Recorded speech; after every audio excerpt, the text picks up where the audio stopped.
Okay, thank you everyone for joining us here today. Thank you to the Sydney and Melbourne Microsoft 365 business user groups that we facilitate, and a number of people from the SWOOP community, the Microsoft community. We're really excited to present this webinar, which will be revealing the insights from the SWOOP Analytics Microsoft Teams benchmarking report, which is has just been released. We'll give you a QR code at the end, and our topic really is how to become a team awesome. We've got an amazing group of speakers, but before we get underway, I just want to acknowledge that we are doing this obviously virtually, so we've got people from presenting from Melbourne, Sydney, and also we have Matt, our producer, in Perth. So we'd like to acknowledge the traditional owners of the land where our speakers are presenting from, and also you're attending. In Sydney here, it's the Gadigal people. We acknowledge the traditional custodians of the land on which this session is being hosted, and the traditional custodians of the land where our participants are located. We would like to pay our respects to elders past, present and future. Thank you.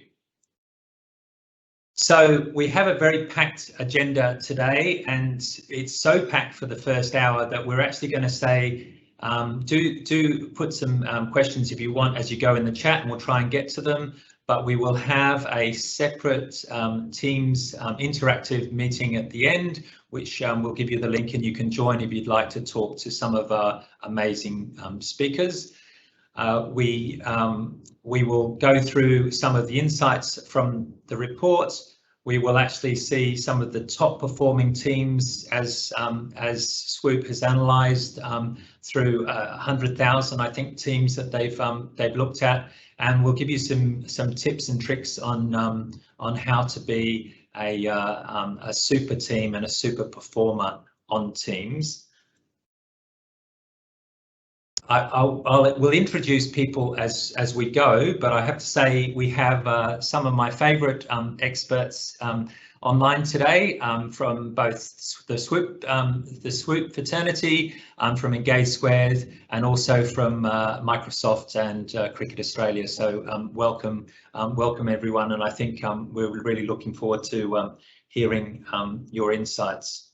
So to kick off, we'd like to ask if I could ask Genevieve to give us some insights from Microsoft about what was an emerging platform a few years ago to now is something that involves us all, and is obviously very significant from a Microsoft point of view.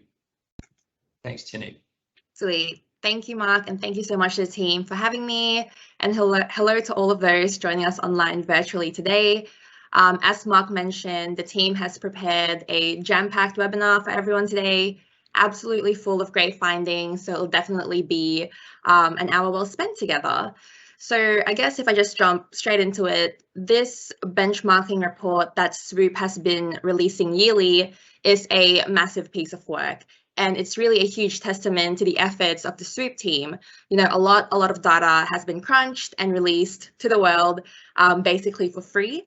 And even though I should know a whole lot about Microsoft Teams because that's all I work on day in and day out, I still found myself learning so many new things from this report, and I'm sure you'll also find the same when you get around to reading it.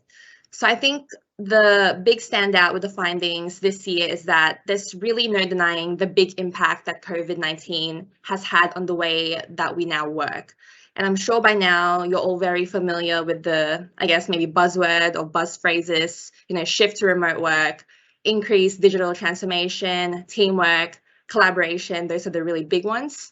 And these concepts became top of mind because the traditional workplace simply couldn't exist anymore amidst the pandemic that's going on. So suddenly we had to find ways to keep our teams connected, even while they worked virtually and apart. And that, of course, saw a huge uptake in collaboration platforms like Teams. So with everyone rushing to transition to this new normal and just working to kind of get everything set up and running digitally and virtually, it almost comes as no surprise that a huge chunk of organizations who now had to make this shift just aren't maximizing their use of the Teams platform. So then this leads us to the question of, are we actually making the most out of Teams, and how do we even start to do that? And this is really where SWOOP's analysis really shines a light on. Anyone can use Teams for its basic functions, the chat, the calling, the meetings, but that's just the tip of the iceberg. To get to the valuable and meaningful interactions, to get to being more productive in the flow of your work, you have to go beyond using Teams as a telephony tool. And when you make that shift, you get to the really exciting stuff. And that's all the stuff that I'm working in on my role right now. So things like extensibility, which is all about integrating apps and workflows into your everyday to help you be more productive, to help you manage your projects in one place, and so forth. But another area is effective teaming, which the SWOOP report really delves into. And I'm sure the team will delve into it later in this webinar. So the questions of, how do great teams collaborate? What does great even look like?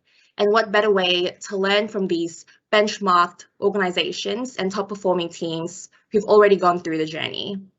So I guess speaking more from the Microsoft end on what's coming and our vision, the exciting stuff that's happening, that's always coming out of the woodwork, it was always going to go beyond the telephony functions. So Teams was never meant to be just a communication tool, because a lot of that already exists with all our competitors and so forth. So we wanted to always create a single hub for teamwork where you start and where you end your day. So you're seeing a shift in focus towards making Teams more extensible and customizable so that developers and partners and customers and just everyday users can start building apps and integrating their workflows and processes directly into Teams. And something that came out recently to help teams work more effectively together is being able to extend meetings. So now you can build and use collaborative apps across the full life cycle of a meeting. So, pre-meeting, during the meeting, post-meeting, you can now use apps to help in that flow of the meeting. So that's just a few exciting things that I guess Teams is coming out with. And I guess that's probably enough talking from me also. I'll hand it back now to the team to really get into what you're all here for, which are the insights. Thanks, Genevieve. That's awesome, and sounds like you have a really interesting job at Microsoft. So we appreciate you joining us. So I'll now hand over to Dr. Laurie Lockley, who is amazing one of the founders of SWOOP, and I know has done fantastic sessions with us over the years on both Teams and Yammer, and his insights are also always very good. So tell us, Laurie, what have you got from this year's report that you can share with us? You might have to come off mute, Laurie.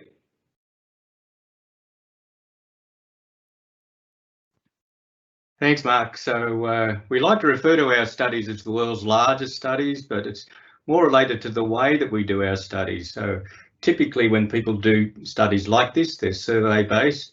That's not how SWOOP does our benchmarking. We actually look at every digital interaction that our benchmarking partners have made during the period that we looked at. We looked at a 3-month period during COVID up to the end of February. And, we discovered something like nearly 100,000 teams over the 33 organisations that agreed to participate. All the data is anonymous, so we don't see people's names. We don't even see the team's names or anything like that. We just see IDs and so forth. So just to put this in context, when Gallup runs its world poll, if you like, worldwide poll, they take input from something like 200,000 people. We took input from 320,000 people. So if you like, it is a very big study. We look very much in depth at what people are actually doing. We don't have anything against surveys, but we think that you really need this total complementary view to understand the real truth of what's actually going on. So let's move into some of the insights that we found. Okay, so the first one is maybe not unexpected, and then when we were forced into lockdown, people went directly into the sort of what were formerly the Skype functions of calls, chats and meetings. Probably what did surprise us a bit was the extent of that. So the 3-month period we looked at, for the larger organisations, probably around 90% of the people didn't actually move beyond that function. They were basically using the telephony functions. Now, Genevieve spoke about the richness of Teams. Well, in essence, only about 10% of the people were actually looking at that part. So that surprised us a bit. So if we look at the overall number of messages, 28 times as many chat messages as channel messages, that gives you a bit of a picture of what that was sort of looking like. Now, that sort of is an issue, I think, moving forward. We did do some surveying in our study, and we did see that people were getting ready to move beyond telephony now, which is good news. But remember, if you stay in the telephony, you're not actually making use of the richness of Teams as a hub. You're not actually sharing documents. You're not operating as digital teams. You're not actually adding other apps into your workspace. You're just doing what you would have done before with Skype, for example. So we think that's a real opportunity that I think companies are getting ready for that now, which is quite good. The other thing that we were told was that chat they were saying that their email, a lot of our case study participants were saying that the email level, internal email in particular, was actually going down, right? So, and they're assuming that was being because we're doing more chatting and we're doing more channel messaging. Unfortunately, the reason why people don't really like email is because it's often one-on-one. It's sort of a lot of things aren't being shared in email, and but if we're replacing that with one-on-one chat, we haven't really actually improved the situation, have we? So what we found was that, whilst in chat you can have multi-person chat, only about 2% of all chats were actually multi-person. So most of the chat was one-on-one, so if you look at that situation, that can be very dangerous, if you like. So in our sample, I guess we had 7 consulting companies who were acting as subject matter experts, but they're also acting as subjects. And when we look at their data, they weren't working in chat, they were working in the channel. So the unequivocal advice was that don't work in chat, right? So this is something that's coming out. Don't work in chat, do your work in the channels, because you get the full richness of Teams when you're doing that. So that's just a bit of a warning about, it's nice to see the email levels go down, but don't replace them with something that's actually worse. Now, finally, on the general insights, of course, we would expect that the activity levels in Teams will go up during COVID. And of course, we saw that, so what we see what we've seen reported in the press repeatedly is that people are just dying of this digital overload, right? We're just being killed by overload. What we found was that actually wasn't the case, right? So when you look at everybody that's operating, we see this long tail effect that we see in the digital world, that it's really only the top 5–10% that are actually really sort of using it heavily. The other 90% are really quite comfortable, so we turn that up, and in fact we have a section on stress and workplace stress, and we talk about challenge stress and chronic stress.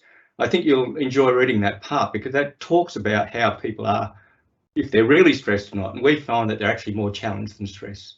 So let's just move on to some specific Teams insights. So it's not that people didn't try and use the Teams, right? With 100,000, we found 100,000 Teams, if you like, that have been created through those 33 organisations. But we only found that we found that in that period of 3 months, only about 26% actually had any activity in that time. So like 70% weren't actually even active in the 3-month period we looked at. They were still there, but they weren't active. Then we looked at that 26%, we found that only, I think it was like 3% of all the teams, were actually meaningfully active. And when we say meaningfully, we set the filter at, they had to have at least 3 people active, and they had to do at least 1 interaction a working day. So that's not a very high filter. And we found that took us way back to only 3% of those, less than 3% of those 100,000 teams. But nevertheless, that was still a big number of teams, nearly 3,000 teams.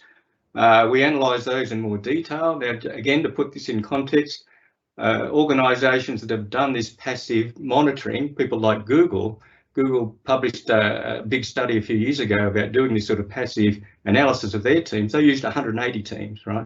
So we still looked at nearly 3,000 teams. And then we picked out the top 10% of those, was actually 273,000 teams. And these are the ones that we wanted to look at in detail.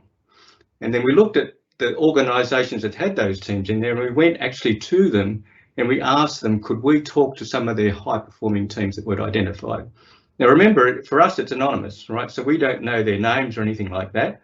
They often didn't even know who they were. They could see who they were, and they would say, some of the bigger organisations would say, well, yeah, well, we don't actually know about that team, but we can contact them for you, and let's see if we can organise a meeting with them. And thankfully, we're able to do that. So 12 of the organisations, or 12 of the teams, are featured in the report. So Sharon has put together, I think it's over 30 pages of case studies of these teams, really high performing, really inspirational. When you look at them, you know, they're doing things that you just couldn't have done in an office environment. And what was pleasing to me is that we've been working on these ranking algorithms that we've drawn, decades of research into, and then customized our measures of what good looks like in teams. And it was pleasing to me to be able to say, well, when we picked these teams up, they were actually very transformational. The algorithm was doing the right thing. It was picking out good teams, and I think you'll enjoy reading their stories. I guess the final point is that last year, when we first built our algorithms, we found that only about 20% of people were working in the same way that the researchers were telling us high-performing teams should be acting. And that's really self-directed, operational, interacting, cohesive, all those sorts of things, agile, all the things that we hear about in the press. These teams were doing that, right? So last year, about 20% of the teams we found were working that way. This year, with a much bigger sample, we're looking at about 40%, right? So we're moving in the right direction. Digital teams are becoming self-directed. They're doing the right things. And I'd expect as we go forward, we'll see more and more and more of that. So, I mean, we're fortunate today to have two of those super teams here to talk to you. So what I'd like to do now is just pass over to Emily, who's our customer service director in the APAC region, to present one of the sought after SWOOP collaboration awards to these super teams. Over to you, Emily. Thank you, Laurie. Now this is actually quite interesting because I think off the top of my head, this is probably one of the first times for us at SWOOP we've actually conducted a virtual awards presentation. I actually have the physical awards here with me today, so they're ready to pop into the post and to go out to our award winners. Now, firstly, I would like to take the opportunity to congratulate, we have Cricket Australia who have won one of our awards. So I wasn't lying when I said I had the awards here with me. So of course, Cricket Australia and their tech leadership team were actually identified as one of the top performers as a part of our benchmarking study. We'll get to listen to Emma from Cricket Australia in just a moment. And the second award that I'm giving out today is actually to Engage Squared and their Team Awesome.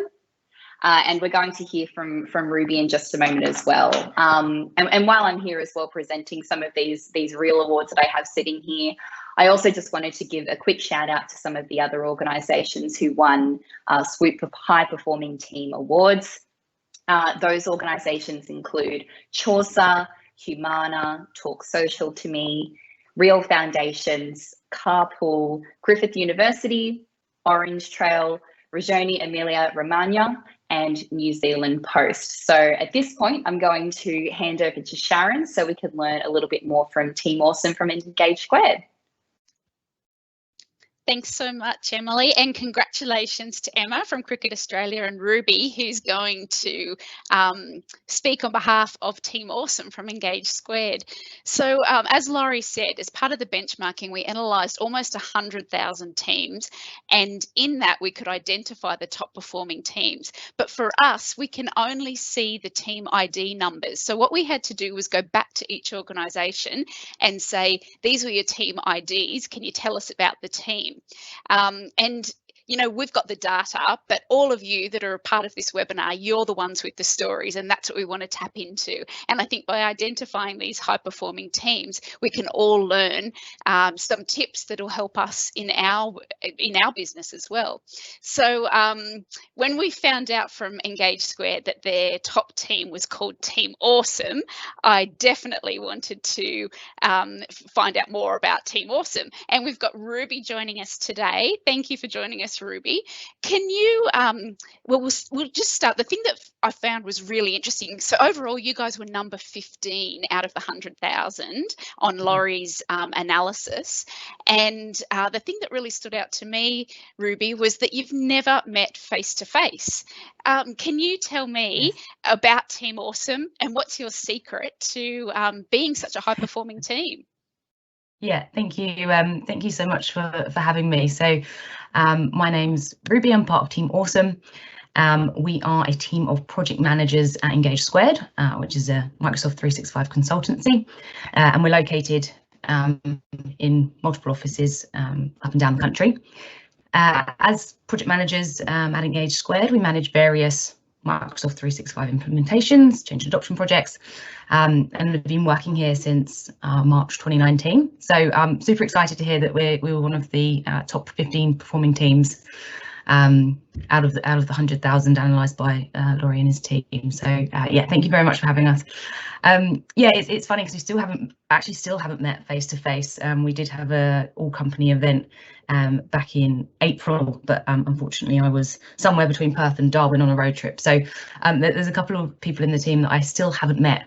And in addition to that, we're not actually even really, it's probably worth noting, a team that does work together day to day as other teams might. We're project managers, so we only work on you know, our projects with our project teams, and there's only ever one project manager on each team. So it's amazing that we've been able to come up with these numbers, and it really is testament to the team and how hard we've all worked at investing in our team and communicating with each other.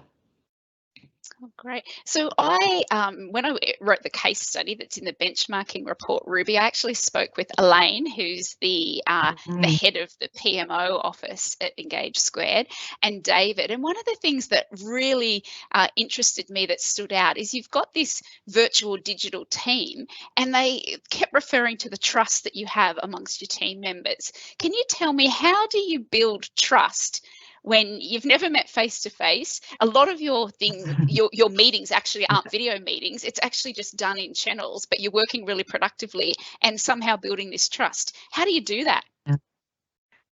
Yeah, so we actually were originally all in Melbourne when COVID hit. There was sort of 3 of us in the Melbourne office, and so we'd had the chance to build that relationship and build that trust. But yeah, as COVID hit, we actually hired a couple of additional members in Brisbane and Sydney. So they were onboarded digitally, as well as having to, you know, start working digitally as well. But yeah, so as I said, as a PM team, we weren't sort of used to building or maintaining a purely digital relationship with one another. It was very much a start from scratch sort of challenge. Obviously, building trust is always hard, but you know, it doesn't happen overnight. But pretty proud of how far the team have come, especially with the pandemic hitting at that time as well. So I think we built trust within the team in sort of 2 ways. One, I think we created a super safe digital space, and that was very much a focus from the top down, from management, as well as individuals sort of bringing that focus in. The safe digital space, you know, we were able to consider our wellness, to work out loud, and obviously just collaborate day to day, working through issues, etc. And the second way as well, which I think is super important, that we all built in sort of that level of accountability in the framework in which we work together. So we really did invest in our team's governance, and I think that investment really paid off in terms of being able to communicate reliably with one another. That communication worked both ways, was consistent, and I think it really did create that sort of social capital that we were able to enabled us to function as a successful team. So we were able to sort of not just use the technology and get the business value from it, but we were also able to quickly solve problems, and that was often with the help of one another. So yeah, it helped us not to do our jobs just as effectively, but build and maintain relationships with one another, which was super important. So Ruby, when you're talking about the governance there, did you guys get together as a team and go through literally, this is what our team is going to look like, this is how we're going to use channels, this is where we're going to share files? I mean, was it down to that sort of granular process of really making sure everybody knew how to work in this team? Yeah, absolutely.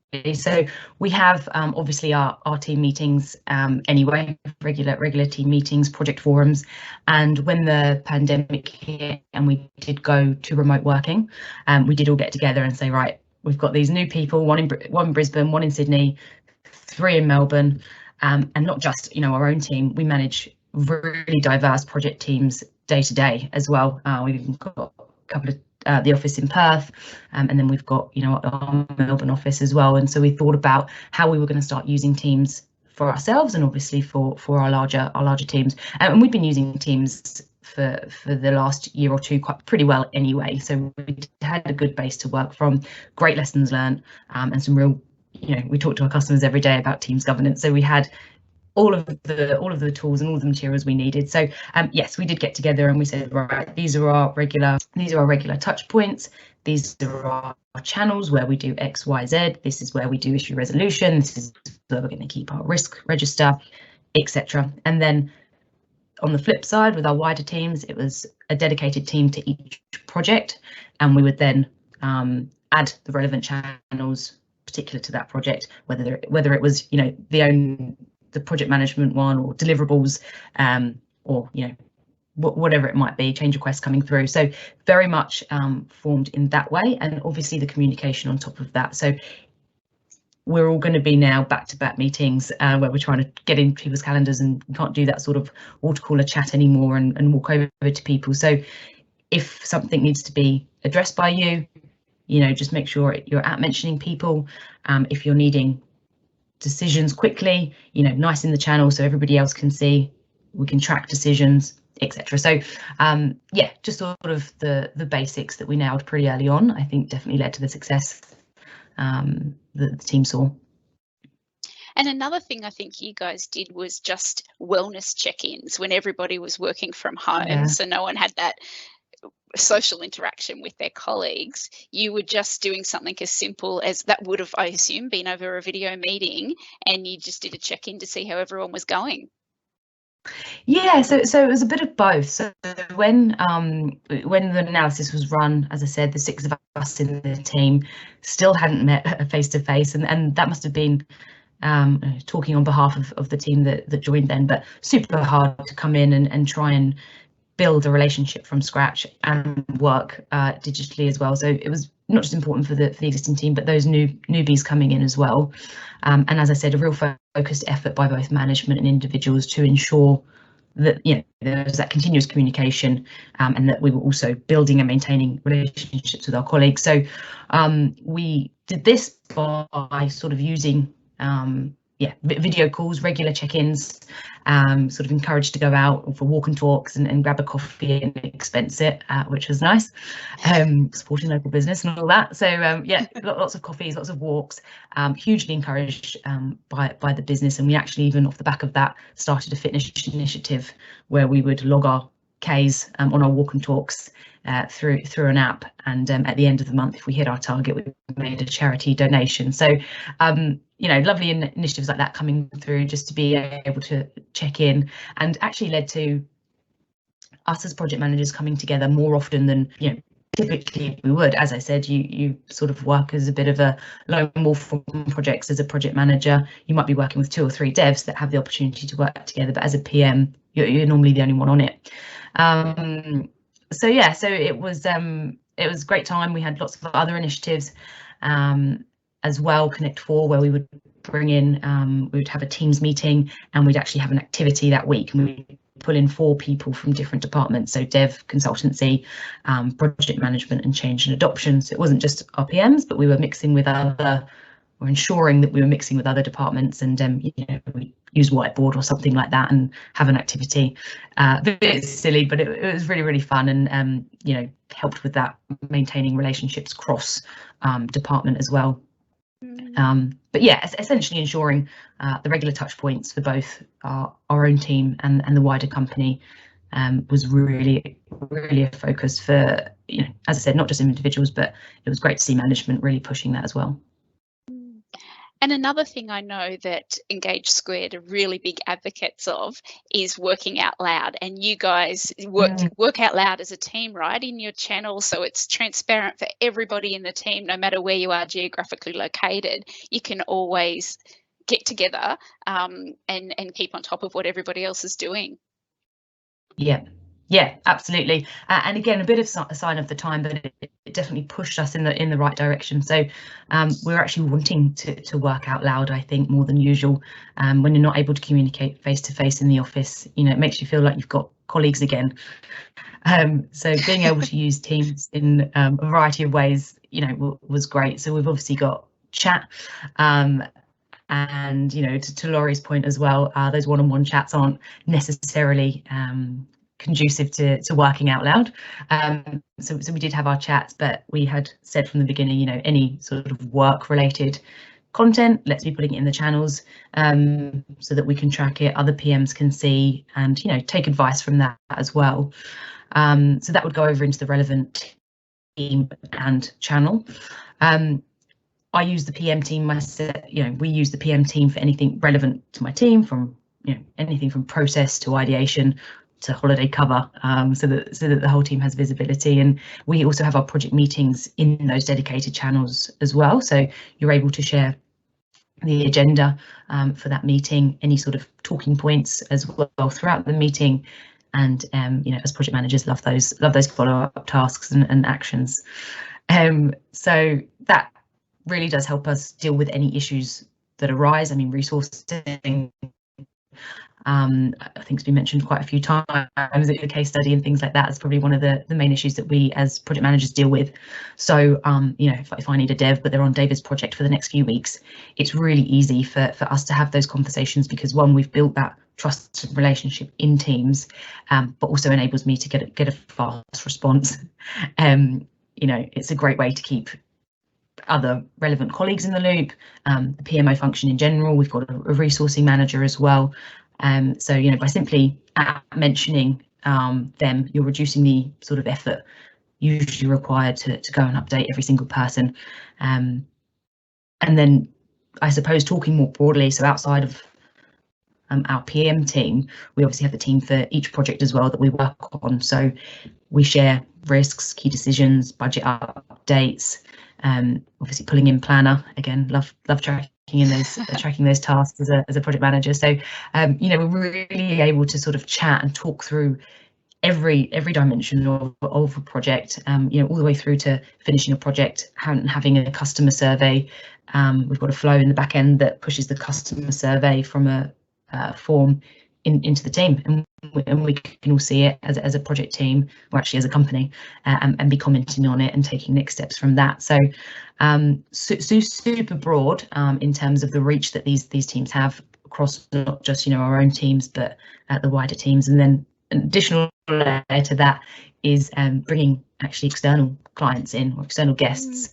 We have Microsoft in there, we have individual clients as well, or vice versa. Sometimes we're in their team, which obviously enables us to bring them in on the conversations we're having, and sharing that documentation. So massively reducing, I can totally see a difference from last year to this year, or sorry, the year before, reducing that double handling of information, which saves so much time my side. And also has the added benefit.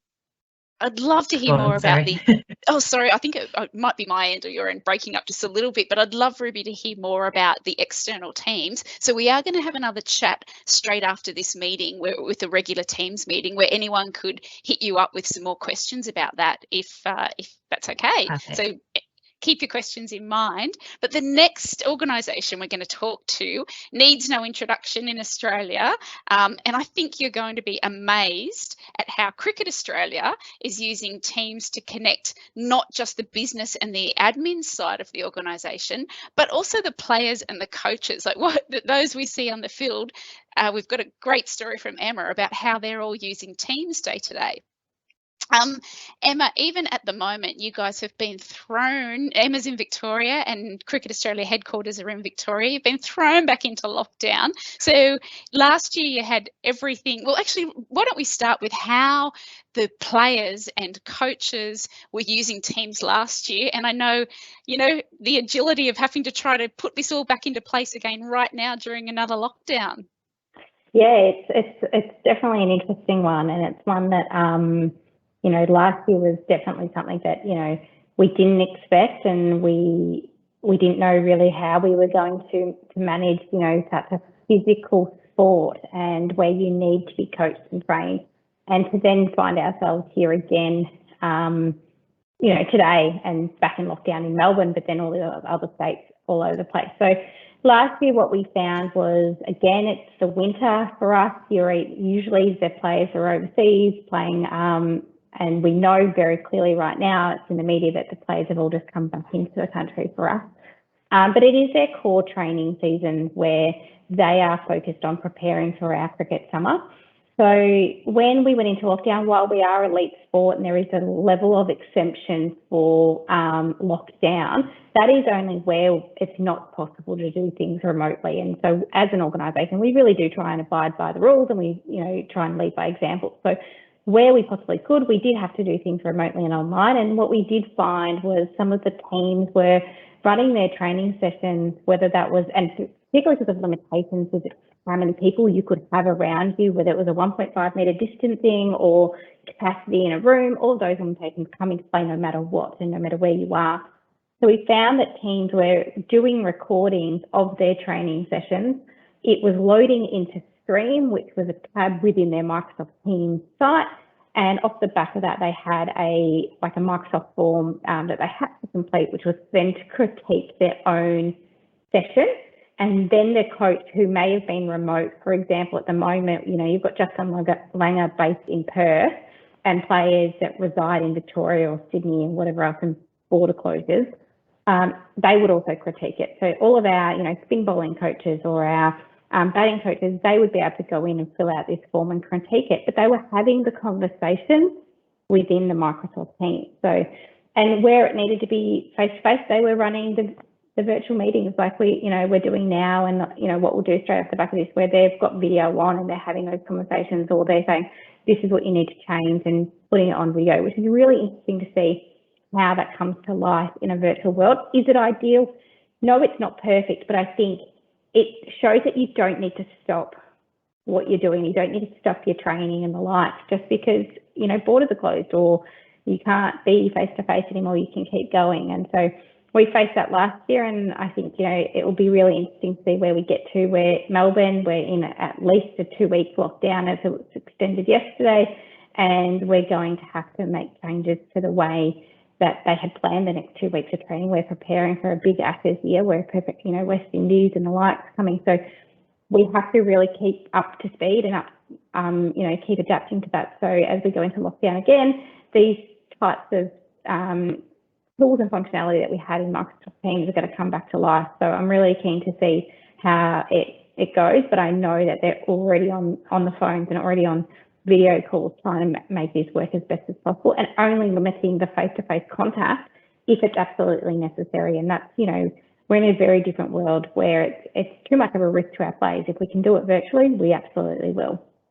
And I love everything that Genevieve spoke about earlier, and Laurie mentioned too, using Teams as the hub. You were just talking about quite a lot of different apps that you're using, but it's all coming from Teams, which I guess even for the players, they can have that on their mobile devices and things like that, so easily accessible, that type of thing. Exactly, and we like our players are, we hire them to play, right? We don't hire them to know the test. We don't give them laptops. They don't need all of this additional things. So for them to just be able to have an app on their mobile phone, just like they would with any other social media or whatever it is, and be able to do a recording and upload it and make that really simple and easy, or join meetings really easy. That's a key for us, is making sure that it's as simple as possible, because we don't want to overcomplicate this. We want to achieve the goal, which is then to do their training and get the information that they need. Yeah, and another thing that just as you were talking there made me think is, by having all those videos and all that critiquing going on from, other coaches, that if it was a real life training session, you actually wouldn't have all of, all that input from so many other coaches. But it's also a way, I guess, to track progression of training as well. So it'd be interesting in a few years' time, wouldn't it, to go back and have a look at some of those videos now. It's a really good point, isn't it? Yeah. If you've got a batting issue, you'll be able to kind of go back in a year or two and go, wow, I can so see now why it wasn't working the way that I hoped. So it's all data, it's all knowledge collection, but they don't even know it. They're there to play, and that's what the aim is and why we do it. Yeah, I love it. So Emma, can we go right back to the beginning of the team's journey at Cricket Australia? Because I know when I've spoken to you previously, with all the different state organisations and the national body, pretty much everybody used to be on a different platform, and the only way you could connect was to fly and get together physically.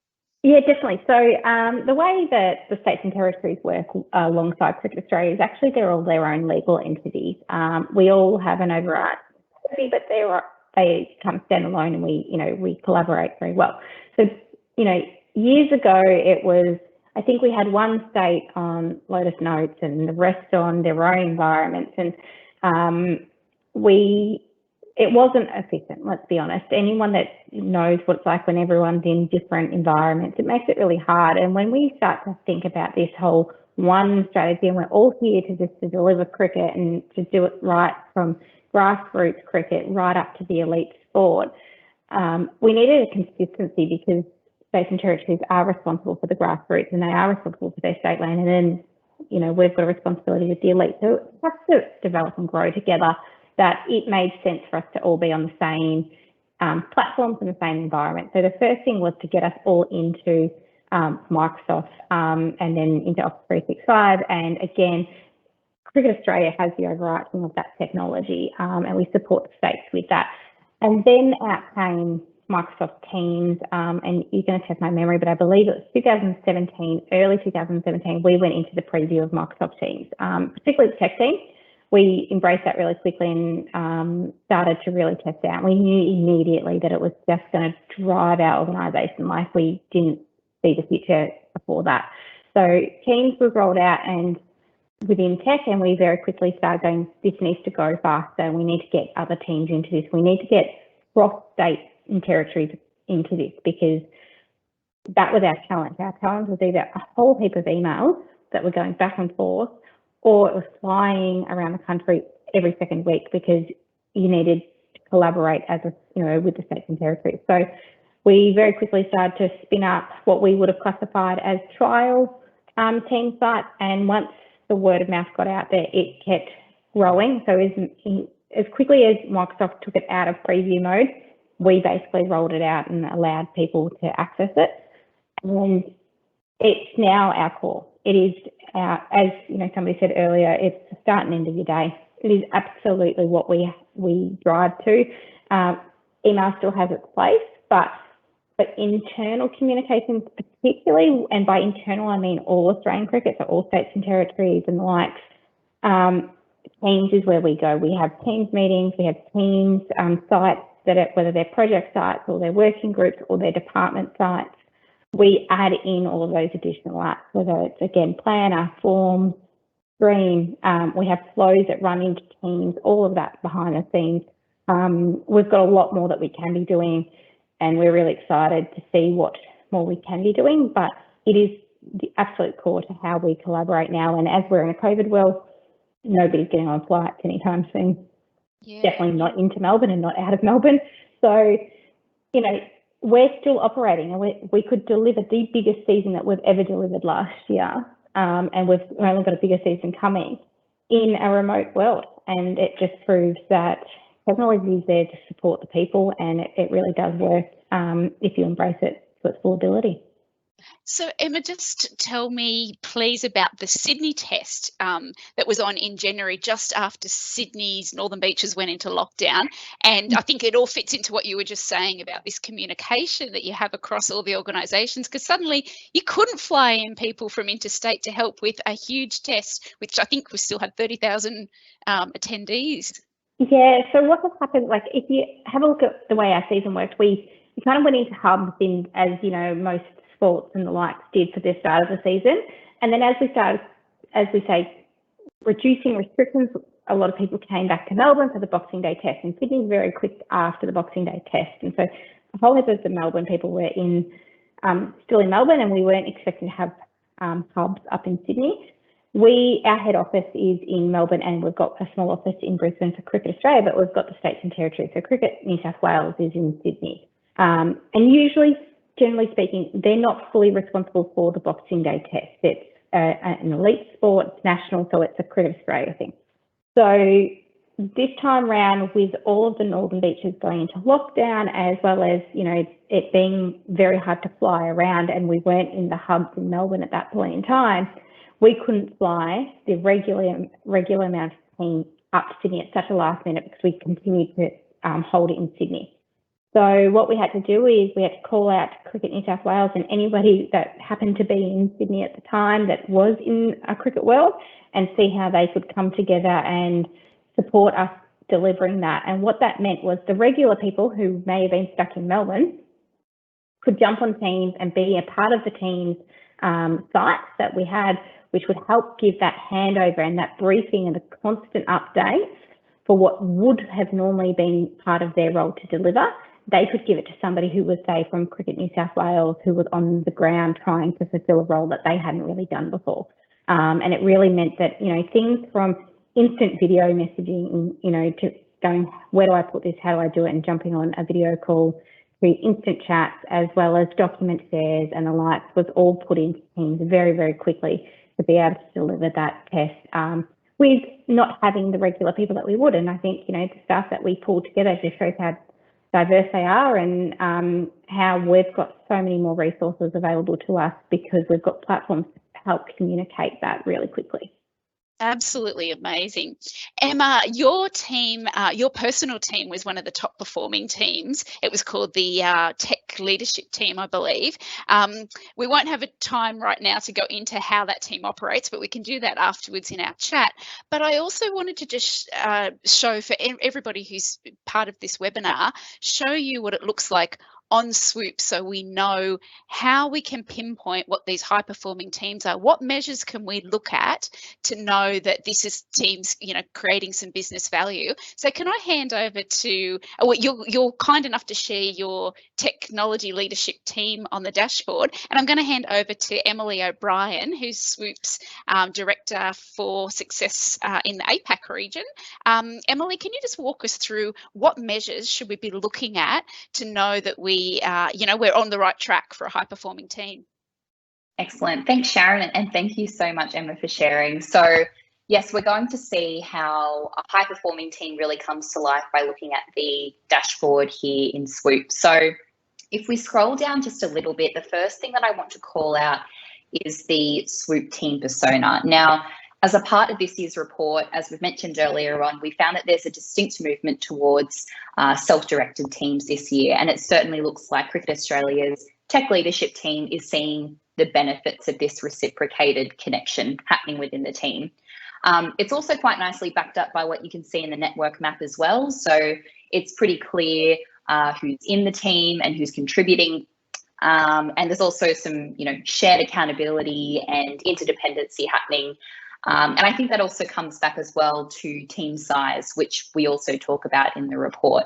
I think for this team, we've got about 8 members, which I would say is definitely the optimum size that we talk about all the time. So up to 10 users.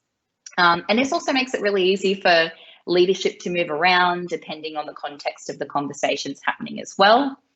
As we move a little bit further down, and just to quickly call out two-way relationships. So this is looking at the level of cohesion that we're seeing in the team.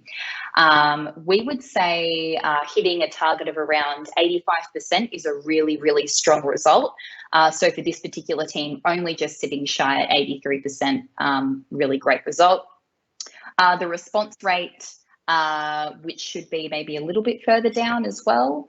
The goal here would be to leave, ideally you would want to have no posts that are going unanswered, but for the tech leadership team, we do have some, there are some unanswered posts, but I think there's also that level of acknowledgement happening as well through liking, working alongside the reply rate. Also the key player dependency. Now, for this particular team, it's really, really impressive, and it's sitting at, if we scroll down a little bit more, I think it's sitting at 0%. Now, you can't get better than that when it comes to key player dependency. This just means that the spread of interactions and the spread of conversation is very even across all users in the team. And the last part that I want to call out is the team channel activity there as well. So as a part of the Cricket Australia story in the report, we talk a lot about having clearly defined channels. It's one of those really actionable tips. And then there's also a section in the report that I recommend you check out, which is about setting targets and setting goals for your teams as well. So we found that 9 channels is kind of a nice sweet spot to be sitting, and more is definitely not always better when it comes to number of channels. So that's kind of a very, very quick rundown of what this looks like in SWOOP, and thank you so much, Emma, for sharing. Sharon, did you have anything else to add here? Well, how about I hope people can join us for this meeting afterwards, and that'll give everyone the opportunity to ask Emma questions, because I know I've got lots more questions for Emma as well. But right, as part of the benchmarking report, as well as sharing the case studies, we also wanted to share advice from the experts. So when you're launching teams, or when you're in the, you want to kickstart your teams network in your organisation. So we went to our partners and got their top tips. So now we're joined by Claudia Piscitelli from Engage Squared. And Claudia, you're the head of change and adoption at Engage Squared. So Claudia's put together 3 of her top tips for lasting teams adoption. Claudia, can I hand over to you, and can you talk us through your top tips for a successful teams network, please? Thanks, Sharon, and I'll make this super quick, but I have 3 tips for you all. So we've obviously heard a lot of amazing stories and amazing insights in terms of what behaviours people are bringing into the platform to be a high-performing team.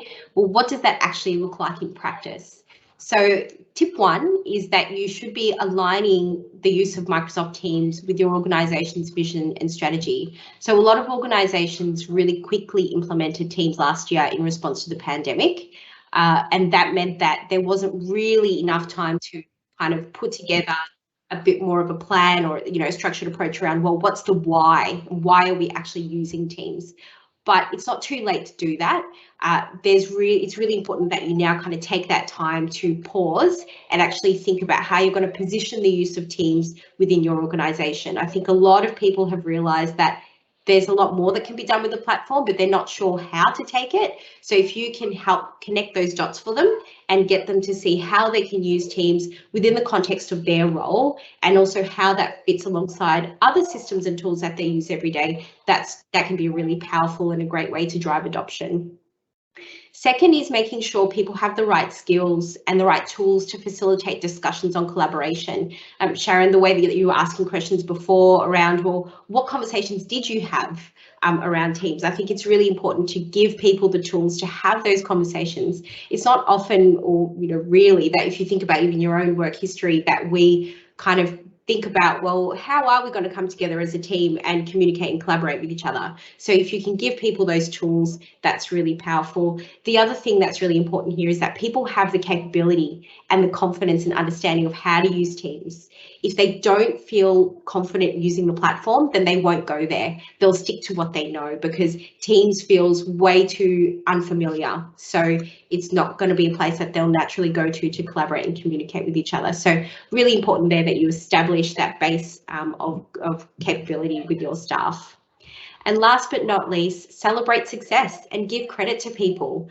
People love to learn from others. So just like we're doing today and sharing what works and what doesn't work, it's really important that you do that internally within your organisation as well. Show what behaviours work. Ask what etiquette people are using. When are they using app mentions as an example? That's really powerful way to really drive adoption within your organisation as well. Let the success of Teams be shone through the voice of real people in your organisation.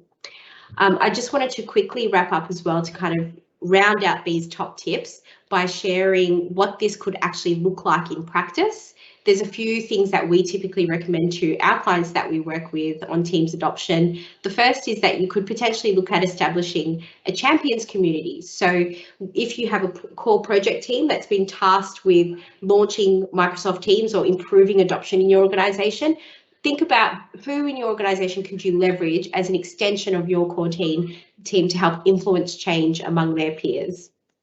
Second, giving that self-serve training material. So to my second tip earlier around making sure people have the capability, give people some tools. Most of the time, we like having some guardrails or some kind of guidance around what we should be doing in terms of business rules. So a great way to do that is by providing quick reference guides, cheat sheets to Teams owners, to Teams users, as well as to your champions community as well, even giving them, for example, house rules for how they can be collaborating together on Microsoft Teams.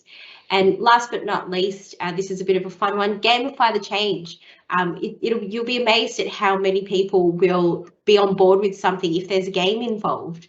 And people love free things. So if you can tie that to winning a bit of a prize because they've been a top performing team in your organisation, you'll be surprised to see how much your adoption in the platform really skyrockets. So this is also a really great way to celebrate that success I spoke about earlier by getting people involved in a campaign, getting them actively talking about this is what we're doing and it's working really well for us. So they're my top 3 tips. I'll pass back over to you, Sharon. Oh, I love them, Claudia. So one of the gaming things we can all take away from this webinar is to be part of next year's SWOOP benchmarking report and see if you can get an award like Cricket Australia and Team Awesome from Engage Squared. But as Mark said at the very beginning, we only released this report overnight. So if you use this QR code, it will take you straight to it. It's free to download. There's a lot of information in there, but we'd really encourage you to scan on this, download the report and start your teaming journey. I'm going to hand over to Mark now. Thank you so much to Emma and Ruby and Claudia for sharing all those insights. Great tips, everyone. I'm just taking a picture of my code to get my report. I've only read little sections, so so I'm really looking forward to reading the whole thing. And well done, Laurie, Sharon, and team. For I know you've been working very hard over the last few weeks on it, and it's all your benchmarking reports are really insightful. So that's the biggest tip of all, is if you're really wanting to know how to really be high performing as an organisation in Teams, I suggest this is a very good starting point to go to. Look, we're sort of right on time. We are now going to switch over to a regular Teams meeting as opposed to this is Teams Live, which we've been using for our webinar. So when you we'll share the link in the chat if we can, and what we're going to do is go on a normal regular Teams meeting, no muting. You can chat to us. We'll all be chatting because we're all sort of well, I'm ready for a glass of champagne. It's a bit early in the day, but like I always feel after a webinar, but we're going to have a bit of a debrief. So we'd love a few of you to join us. So please join us now for some questions, and if you'd like to get our contact details for any of the speakers here, this is the opportunity for you to sort of interact with us. I know that SWOOP and those of us that engage, we're happy to help you on your journey, and I know that Cricket Australia are very, Emma's always fantastic, and as an organisation you're very good at sharing things, and obviously Microsoft is here to help us all, isn't that right, Genevieve? So we look forward to seeing you. We will be having something in July. Hopefully we'll be able to do some sort of hybrid. We almost got there today. That's why we had lots of speakers. We were going to have a bit of a hybrid event, but obviously lockdowns prevent us from doing that. That will happen eventually, but we will be having something in July, and Steph, our marketing managers, I know, working hard with Matt Dodd on the next exciting instalment of our webinar series. So if it's all right with now, I'm going to close out, probably leave Matt will be there if anyone's having trouble going over to a regular team meeting now. Goodbye, thanks for joining, and see you at the other side of the Teams bridge. Bye. Thanks everyone. Bye.